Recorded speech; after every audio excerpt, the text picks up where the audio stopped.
Okay, how's it going, everybody? This is TwistedHero, and we are going to do a design playthrough of Dark Souls. Okay, I've played through this game several times, and I'm just going to play through it with a bit of a game design focus, I guess. Okay, let's get right into it. Alright, it looks like we're just on the character menu, and let's just go with, okay, we're going to go with names.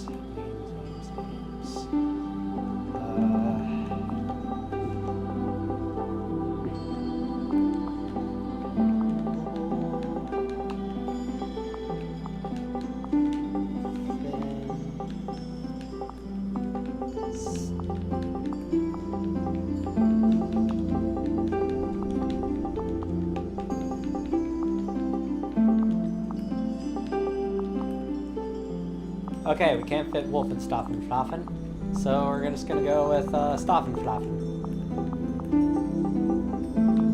She is Swedish. He is Swedish. Staffinflaffi. Alright, Staffinflaffi. We are gonna go with, he will go, we'll go with male, class, we'll get into that later. Jeff, we'll get into that later. Physique, average, base. Okay, we'll go with, yes, the happiest man on the planet. Let's go, Jubilee and Katarina. We'll go with,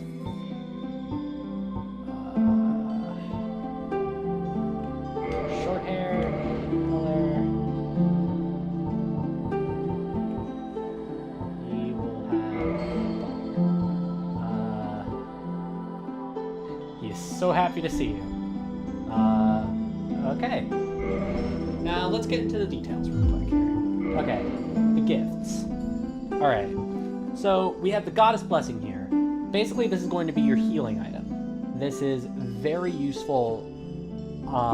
It's not really that useful in my opinion, but basically what we'll do is that if you have, it will fully restore your health, and you will have a,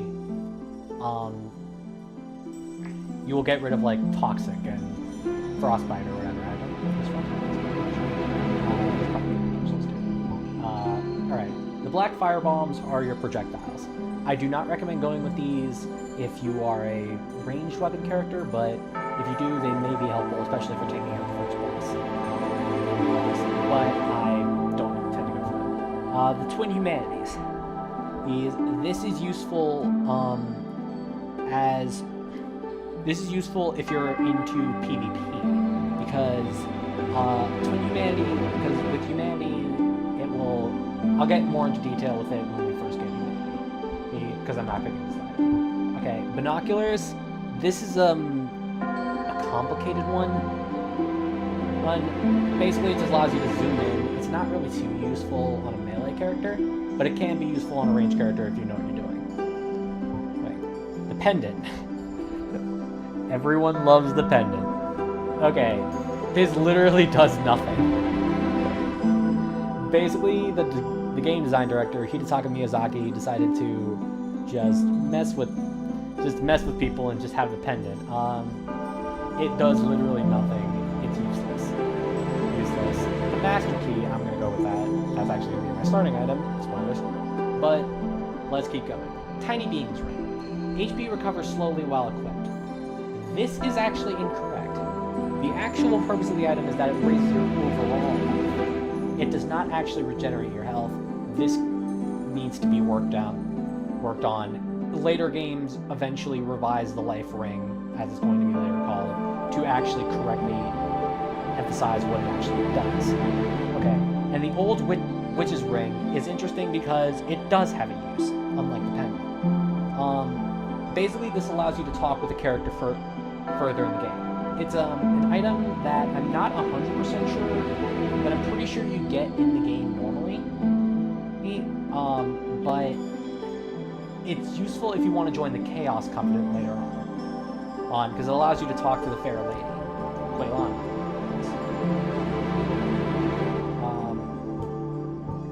And so the Master Key. The Master Key is very useful for sequence breaking. not sequence breaking is the right word. Master Key allows you to unlock earlier items that allow you to get certain items easier and faster. I'm actually going to be using this mainly because I want a certain item that's very difficult to get early on. Well, mandatory to get early on for me. So we are going to get the Master Key. Now, time for our class. Now, every class has their own starting advantages and disadvantages. We're going to go with... I'm going to decide earlier on what I want to do. Ordinarily, I'd go with Deprived because I'll get into each one. Okay, the Warrior is a Fearless Warrior, Weapon Expert, High Strength, Dexterity. Basically, this is your everyman melee build. This is the one I'm going to be picking eventually because it starts off with a heater. Because it starts off with a weapon I want. Actually, no, it's not going to be. I'm going to choose the Bandit. Mainly for the weapon I'm going to end up using. But, basically, this is going to be used to give you as many weapons as possible. It's going to be great for the long swords, which it's great because it starts off with a long sword. Or put that aside. Like, basically, it's your standard melee build. Okay. The Knight, on the other hand, is basically very poise-oriented. As you see, it starts with a broadsword, a heavier shield, and it has heavier armor. Now, the poise stat is very interesting because basically the higher your poise stat, aka basically the heavier your armor, it'll allow you to hit people without really getting staggered. Basically, it's very useful. It's very useful just going through and judging through attacks. That's very useful for heavy weapons, and in PvP it can be abused with light weapons as well. But I'm going to be using heavy weapons, so we're going to be relying on that later on. Now, the Wanderer is your speed-based melee weapon, because Dex weapons. Basically, the Wanderer is a very speed-oriented character with a high Dex stat of 14. Dex weapons tend to be very fast, agile, etc. That's what dexterity is. But basically, high dexterity, very useful if you're a fast weapon user, which I tend not to be in these games, but they are useful again. High critical, now the Thief, has even higher dexterity actually, at 15, but at the cost of less strength,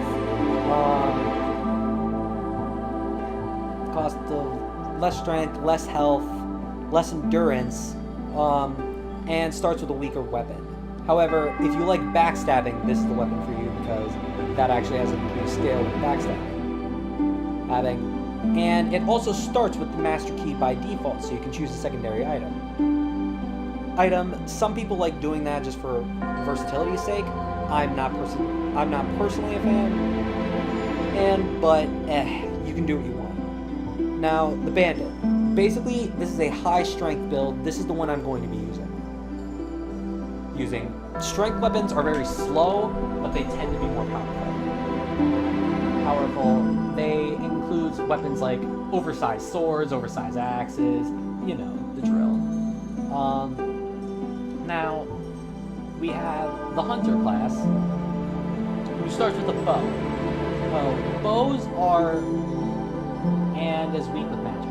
Bows are very useful later on in the game, but arrows are going to be expensive later on, so I wouldn't recommend doing so. However, it is useful to have a ranged weapon. Sorcerers. This is, in my opinion, probably the Sorcerer and Cleric are probably the best ranged weapons to start with. But, basically what they do is that they start with weaker weapons, but they have magic. Sorcerer is like your typical mage, like energy lasers. Cleric, and it scales with intelligence, which is your standard magic spell, and allows you to do sorceries. Pyromancy is very weird, because Pyromancy doesn't actually scale with intelligence or faith. However, attunement is useful. Well, basically, Pyromancy scales with, like, its own unique thing. Basically, you get a Pyromancy thing later on, and you can reinforce it. Or, in this case, you start with it immediately, and you can reinforce it later on. Speedrunners actually really like this because of the weapon, but I'm personally not that much of a fan for a long term. Or cleric. Basically, it's very similar to the sorcerer. It starts with a mace, however, and miracles are very healing oriented. However, they also eventually start shooting lightning magic and stuff like that. So if you like doing that kind of thing, and if you're a little faithful, well, you enjoy using these guys. That joke was so bad. Alright, and now we get the Depraved Aid. Now, this starts with nothing, so this is actually the hardest class to start with in the main game. However, if you look at the stats, that's over to the bottom left, you get to see that all of the stats are balanced. This is a perfect class for you to customize however you want. So if you're not really sure what you want to do, this is the best class to start with. If you don't mind the early challenge. But now that that's all the way, let's begin. And now that everything's out of the way, well, let us begin. Yes, start with the game with this character. Alright. Okay. Background. In the age of ancients, the world was unformed, shrouded by fog. Silent through this one. A land of grey crags, arched trees, and everlasting dragons.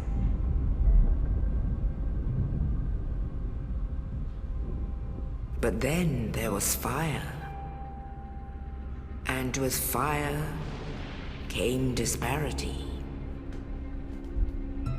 Heat and cold, life and death, and of course, light and dark.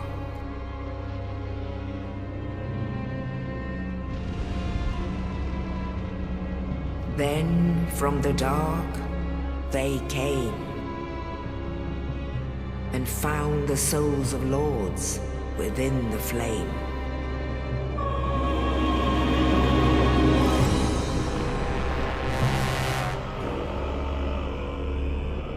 Nito, the first of the dead.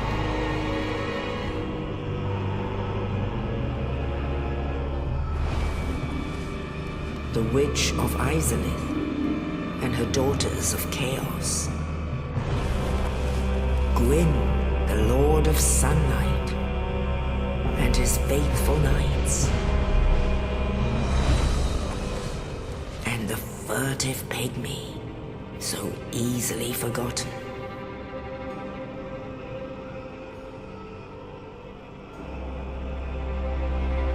With the strength of lords, they challenged the dragons. Gwyn's mighty bolts peeled apart their stone scales. The witches weaved great firestorms.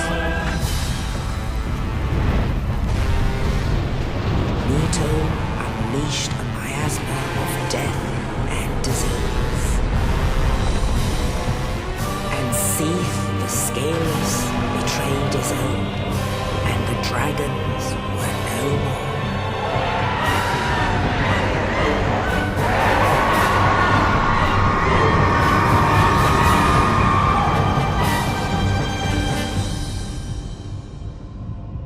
Thus began the Age of Fire.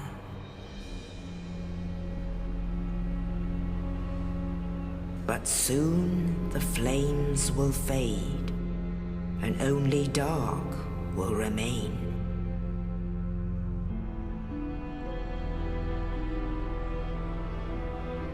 Even now, there are only embers, and man sees not light, but only endless nights.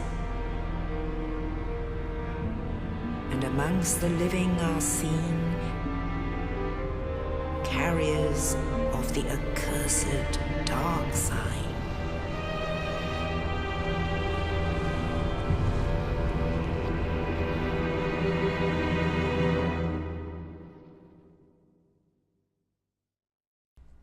Okay, now let's talk about that. Basically, what was very interesting there is that it was very lore heavy, and that's the only exposition you're ever gonna get. And let's just listen to her talk a little bit more. Yes, indeed. The dark sign brands the undead.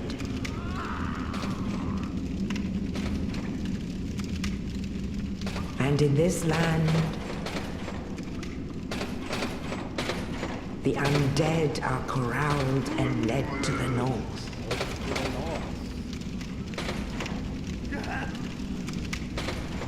Where they are locked away to await the end of the world.